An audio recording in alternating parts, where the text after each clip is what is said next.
स्वागत है मित्रों हमारे चैनल पे। आज हम लोग देखेंगे बादल यानी क्लाउड्स के बारे में। मेघ कितने प्रकार के होते हैं और इनसे होने वाली वर्षा के बारे में पढ़ेंगे और इनका वर्गीकरण करेंगे। पहले हम देखते हैं मेघ होता क्या है। मेघ देखेंगे क्या है।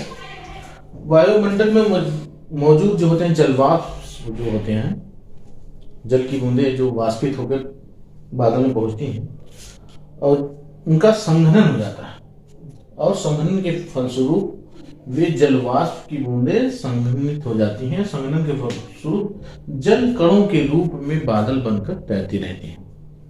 उन्हें ही कहते हैं वायुमंडल में मौजूद जलवाष्पों के संघनन से निर्मित जल कणों की राशि को ही बादल कहते हैं। देखिए बादल होते कितने प्रकार के। मुख्य रूप से बादल जो होते हैं 3 प्रकार के होते हैं। जो 2 किलोमीटर से नीचे के होते हैं उनको हम निम्न मेघ कहते हैं। निम्न मेघ यानी नीचे, सबसे नीचे स्तर पे ये होते हैं निम्न मेघ। 2 किलोमीटर के नीचे, 2 किलोमीटर से 7 किलोमीटर के ऊंचाई पर मध्य मेघ पाए जाते हैं यानी मीडियम क्लाउड्स जो होते हैं वो 2 से 7 किलोमीटर की ऊंचाई में पाए जाते हैं। जबकि 7 किलोमीटर से ऊपर की जो मेघ पाए जाते हैं उनको हम उच्च मेघ कहते हैं। इस तरह से हम मेघों को 3 प्रकार से विभाजित कर सकते हैं। अब हम तीनों को एक एक बार देखेंगे। पहला हम देख लेते हैं उच्च मेघ। सबसे ऊंचाई पे पाए जाने वाले मेघों को उच्च मेघ कहते हैं। इनकी ऊंचाई लगभग 7 किलोमीटर से ऊपर होता है, पाए जाते हैं। ये 2 प्रकार के होते हैं। ये पछाड़ कपासी होते हैं और पछाड़ स्तरीय मेघ होते हैं। तो दोनों को हम देख लेते हैं, एक कपासी मेघ और स्तरीय मेघ। पछाड़ कपासी मेघ और पछाड़ स्तरीय मेघ। तो पहला देखते हैं कि जो कपासी मेघ है, कपास की जैसे कॉटन की जो गट्ठल होती है उस तरह से ये होती हैं और समूह में रहते हैं। जैसे गट्ठल समूह होता है कॉटन का, उसी तरह से रहते हैं। ये मैकेरल स्काई, इनसे जो निर्मित आकाश होता है उनको हम मैकेरल स्काई कहते हैं। इस समूह में पाए जाते हैं, ग्रुप में, इस तरह से ये ग्रुप में पाए जाते हैं। अच्छा, कपासी मेघ। दूसरा स्तरीय मेघ जो होते हैं ये सूर्य के चारों ओर एक आभा मंडल का निर्माण करते हैं। जैसे इस तरह से दिखाई पड़ते हैं, आभा मंडल बनाते हैं, हेलो जिसको कहते हैं हेलो। और चारों तरफ जैसे सूर्य बना हुआ है, सूर्य के चारों ओर इस तरह से रचना बनाते हैं। और ये दूधिया आकाश, जब आकाश दूधिया दिखाई पड़ता है तो इस तरह के बादल हमको आकाश में दिखाई पड़ते हैं। लेवल होता है, स्तर होता है इनका। और ये एक समूह में होते हैं, दोनों में अंतर है। 7 किलोमीटर से अधिक होता है। दूसरा हम मध्य मेघ देखेंगे जो मीडियम लेवल में पाए जाते हैं। 2 से 7 किलोमीटर की ऊंचाई पे ये पाए जाते हैं। ये भी 2 प्रकार के होते हैं। अच्छा, पहला कपासी मध्य मेघ और दूसरा स्तरीय मध्य मेघ। उसमें भी कपासी था लेकिन पछाड़ था, इसमें कपासी मध्य मेघ और स्तरीय मध्य मेघ। तो जो कपासी मध्य मेघ है उसे हम ऊनी मेघ भी कहते हैं और भेड़ मेघ भी कहते हैं।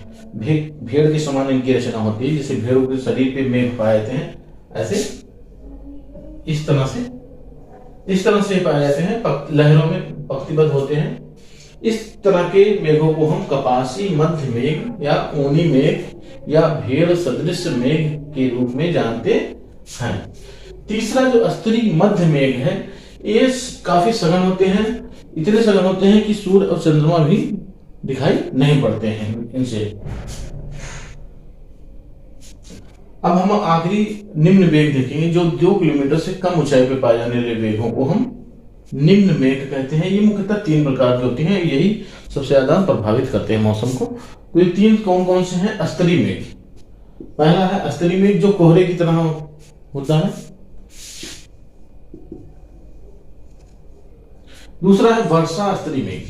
जो वर्षा स्तरीय मेघ होते हैं हल्की बारिश से करते हैं और इनका वाष्पीकरण शीघ्र हो जाता है, बरसते हैं और तुरंत वाष्पित हो जाते हैं, बहुत हल्की बारिश करते हैं, फुहारों की तरह बारिश होती है।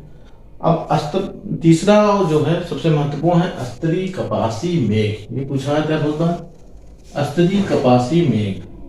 ये भूरे काले रंग की परत के रूप में होती हैं, समूह में होते हैं, पंक्तिबद्ध होते हैं समूह में। ये मुख्य रूप से 2 प्रकार के होते हैं। इनको भी हम कपासी मेघ और कपासी वर्षा मेघ में विभाजित कर सकते हैं। तो जो जैसे रुई धुनने पर हो जाता है उस तरह का जब ढेर इकट्ठा होता है तो उसे हम कपासी मेघ कहते हैं। इस तरह के ढेर के रूप में पाए जाते हैं, फुला फुला सा धुनी रुई की ढेर की तरह दिखाई पड़ते हैं, तो उस कपासी मेघ कहते हैं। कपासी वर्षा मेघ क्या होते हैं? इनसे तेज बौछारें पड़ती हैं, ओलादृष्टि पड़ सकते हैं इनसे, या हल्के हल्के बर्फ की दिखाई पड़ते हैं, तड़ित झंझावट भी होता है इनसे। और जो ये मेघ होते हैं इनमें गरजदार मेघ होते हैं, काफी गर्जना करते हैं और बारिश भी तेजी से ये करते हैं। सबसे महत्वपूर्ण है कपासी वर्षा मेघ। अब हम देखते हैं वर्षा यानी वर्षण क्या चीज होती है। वर्षा क्या चीज है? जब ये बादल संघनित होके जल की बूंदें जब वाष्पित होकर आकाश में पहुंचती हैं तो नमी के कारण से संघनित हो जाती हैं और संघनित होकर जल कणों के रूप में ये वापस जमीन पर बरसने लगते हैं। तो इसे हम कहते हैं, जमीन पर गिरना ही, पानी की बूंदों का जमीन पर गिरना ही कहलाता है वर्षण या वर्षा। वर्षा जो होती है वो 3 प्रकार की होती है, संवहनीय वर्षा, पर्वतीय वर्षा और चक्रवातीय वर्षा। तीनों में देख लेते हैं क्या अंतर है। संवहनीय वर्षा क्या होती है? अधिक ताप और आर्द्रता के कारण जो जल की बूंदें हैं वाष्पित होकर आकाश में बादल के रूप में इकट्ठा हो जाती हैं, लेकिन वहां नमी के कारण संघनन होता है उनकी जल की बूंदों का, और संघनन के फलस्वरूप यह पुनः जमीन पर वर्षा के रूप में आ जाती हैं। ये मुख्य रूप से भूमध्य रेखा वाले क्षेत्रों में पाई जाती हैं। दोपहर और दोपहर के बाद ये मुख्य रूप से संवहनीय वर्षा होती है। भूमध्य रेखीय क्षेत्र में संवहनीय वर्षा, जल का संवहन होता रहता है, इस तरह से संचारित होती रहती है। दूसरा है पर्वतीय वर्षा।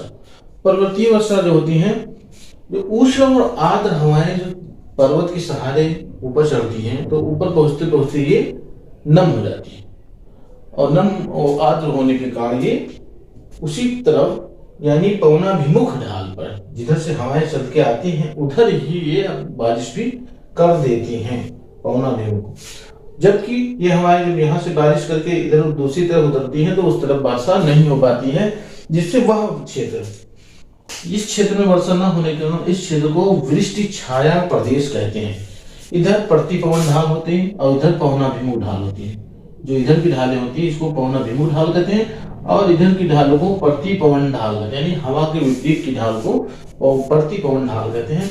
ये यहाँ गर्म और शुष्क हवाएं आती हैं और यहाँ बारिश नहीं होती है, इसे वृष्टि छाया प्रदेश कहते हैं। Rain shadowed area, rain shadowed area पूछा गया, कई बार पूछा जाता है वृष्टि छाया प्रदेश क्या है। अगला हम देखते हैं चक्रवातीय वर्षा। चक्रवातीय वर्षा में क्या होती है? जब गर्म हवाएं एक तरफ से आती हैं, दूसरी तरफ से ठंडी हवाएं, और इन गर्म और ठंडी हवाओं के मिलने के कारण से फुहार के रूप में वर्षा जो होती है उनको हम कहते हैं चक्रवातीय वर्षा। ये इनको हम थोड़ा अलग समझ सकते हैं। जब गर्म हल्की बौछारें होती हैं तो उनको फुहार कहते हैं, और ठंडी वायु के कारण जब बरसात होती है, ठंडी वायु में ठंडीपन ज्यादा रहती है तो उसे हम ठंडी बौछार कहते हैं। होता क्या है कि गर्म हवाएं ऊपर रहती हैं और ठंडी हवाएं नीचे रहती हैं, जो दोनों के मिलने के कारण ही चक्रवातीय वर्षा होती है। तो आज इतना ही मित्रों, फिर मिलेंगे अगले वीडियो में।